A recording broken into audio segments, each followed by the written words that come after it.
मित्रांनो, ट्रॅफिक बघा. आता वाजले आहेत संध्याकाळचे 6:15. कसं वाटतं अनुभव? खूप वाईट वाटतंय ते बघून. मला खूप अतिशय त्रास होतोय.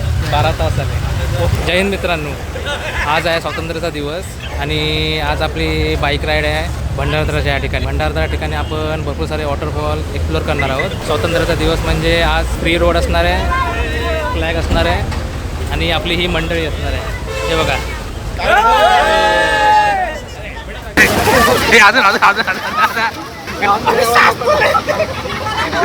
जय हिंद मित्रांनो, आज 15 ऑगस्ट आपल्या स्वातंत्र्याचा दिवस आणि हा दिवस साजरा करण्याची माझी पद्धत थोडी वेगळी आहे.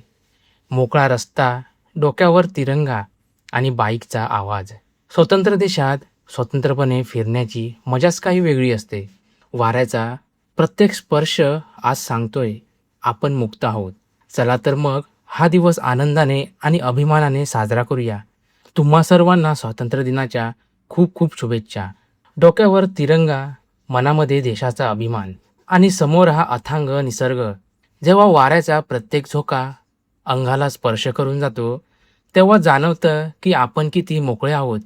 मित्रांसोबत या बाईक राईडची मजाच काही वेगळी असते. जेव्हा कसारा घाटच्या या नागमोडी वळणांवरून बाईक पुढे जाते तेव्हा आजूबाजूची ही हिरवगार पहाड आणि धुक्याची चादर जणू काही आपल्याला खुणावत असते. स्वतंत्र देशात, स्वतंत्र हवेत श्वास घेण्याची ही मजाच काही वेगळी आहे. मुंबईवरून कसारा घाटाचे अंतर साधारण 100 किलोमीटर असून पोहोचण्यासाठी अंदाजे 3 ते 3.5 तास लागतात. संपूर्ण घाट परिसर दाट धुक्याने वेढलेले असते. कधीकधी तर इतकं धुकं असतं समोरचा रस्ताही स्पष्ट दिसत नाही. त्यामुळे रायडिंग करताना विशेष काळजी घेणे गरजेचं असते. हवामान अतिशय थंड आणि प्रसन्न असते. नाशिक हायवेमध्ये थांबलो आपण. तिथे कपाळ आणि मित्र होते. कचरा पत्रा भेटायला लागेल. थोडं काम आहे त्याला खेकडा भेटला खेकडा भेटलेला आहे. आण खेकडा काढला. हा भेटलेला आहे खेकडा. ये पकडलेला आहे खेकडा. भावाने खेकडा पकडलेला आहे बिळातून काढून. हा बघ, हा वेगळ्या जातीचा खेकडा दिसतोय. गावात पांढरा खेकडा आहे, दुधी खेकडा. दुधी खेकडा एकच खेकडा भेटतो. पण आता श्रावण चालू आहे त्याच्यावर. भेटणार नाही श्रावण म्हणून खेकड्याला आपण सोडून दिलंय. आपला जीव अजून आतमध्ये चाललाय. अजून पण बघा फ्लॅग.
काय होतं हे मित्रांनो, बघितलंय? एक सेकंदाचा दुर्लक्ष आणि काय होऊ शकतं. प्लीज हेल्मेट आणि सेफ्टी नेहमी लक्ष ठेवा. पण जाता जाता वाटेत एक अपघातही डोळ्यांसमोर आला आणि तो पाहिल्यानंतर एक गोष्ट जाणवली की मजा करण्याच्या नादात आपण आपलं आयुष्य किती धोक्यात घालतो. बेबाम स्पीड आणि स्टंटबाजी क्षणभराची मजा देऊ शकते, पण घरची वाट पाहणारी माणसं आयुष्यभर धुकात जाऊ शकतात. म्हणूनच बाईक सावकाश चालवा. कारण रस्ता कितीही सुंदर असला आणि स्वातंत्र्य दिनाचा जोश कितीही अंगात असला तर घरी तुमची वाट पाहणारी माणसं आपल्यासाठी सगळ्यात महत्त्वाची असतात. कसारा घाटच्या वाटेवरून हे धरण खूप सुंदर दिसते. इथले निसर्ग सौंदर्य पावसाळ्यात फुलून येते. घनदाट झाडी आणि खाली वाहणारी नदी मन प्रसन्न करते. येथे डोंगरावरून कोसळणारे धबधबे आणि खोल दरीचे दृश्य खूपच विलोभनीय दिसते. पावसाने सगळीकडे इतकी हिरवळ पसरलेली असते की डोंगर जणू काही मखमली हिरव्या चादरीने झाकले आहेत असे वाटते.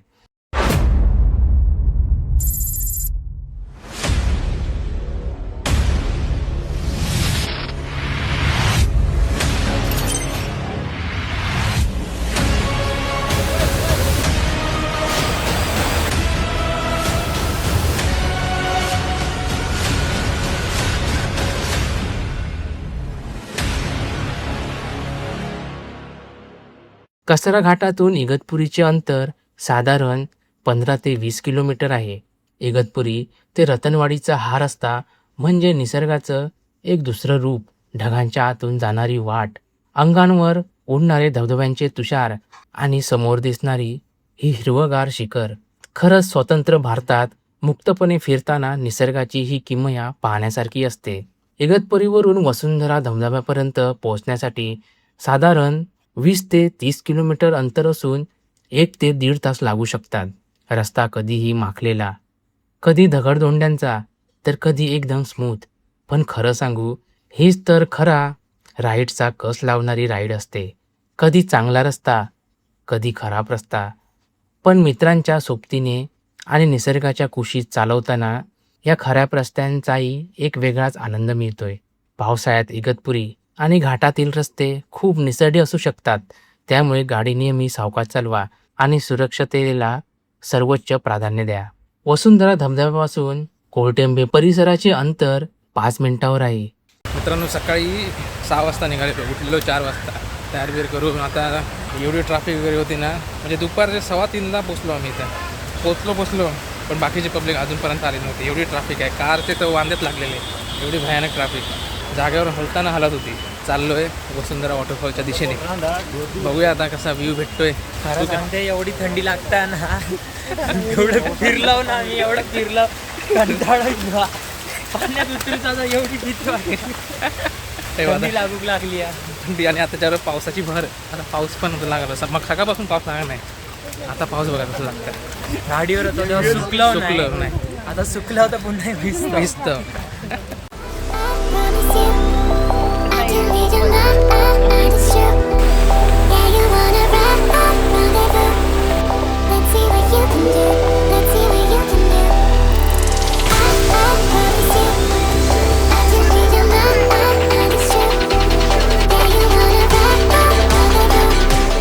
तिथे पोचल्यावर ती थकवा घालवणारी शांतता तुम्हाला नक्कीच आवडेल. प्रवासादरम्यान इथे क्षणभर विश्रांती घेण्यासाठी ही उत्तम जागा आहे. कोळतंबेपासून रतनवाडीचे अंतर अंदाजे 15 किलोमीटर असून खराब रस्त्यांमुळे पोचायला 45 ते 50 मिनिटे लागतात. रतनवाडीच्या शेवटी गाड्यांची पार्किंग आणि तिथून थोडे चालत जावे लागते. त्यामुळे पायातले शूज व्यवस्थित असावेत. गर्दी बघा, गर्दी मित्रांनो, गर्दी. भाई मारो मुझे, मारो मुझे, मारो नहीं, ये मजाक हो रहा है. एक सेकंड यार, मजाक.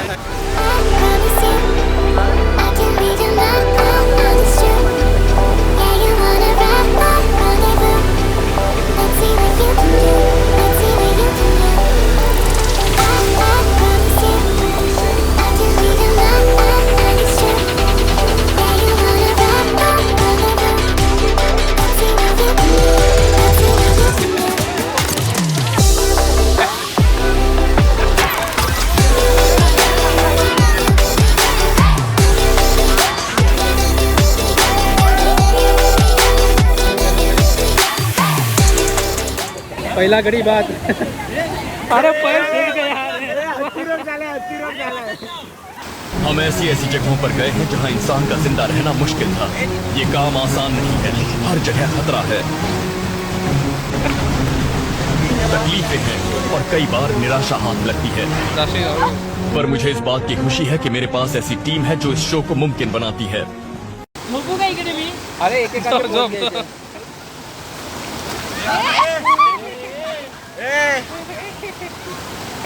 लाल मसाला जलपरी. रतनवाडीत पोचल्यावर हे 9व्या शतकातील अतिशय सुंदर आणि नक्षीदार शिवाचे मंदिर अमृतेश्वर मंदिर नक्की पहा. हे मंदिर स्थापत्यशास्त्राचा एक उत्तम नमुना आहे. प्राचीन वास्तुकलेचा हा वारसा पाहून आपल्या प्राचीन इतिहासाचा आणि स्वातंत्र्याचा अभिमान होतो. आणि तुम्हाला हा आजचा व्हिडिओ आवडला असल्यास नक्की लाईक करा, शेअर करा आणि सबस्क्राईब करा. आणि पुढच्या अशाच नवनवीन व्हिडिओ पाहण्यासाठी भेटूया अशाच एका नवीन व्हिडिओमध्ये. कुठला क्रिश आहे की काय? अजून एकदा आणलेला आहे मी.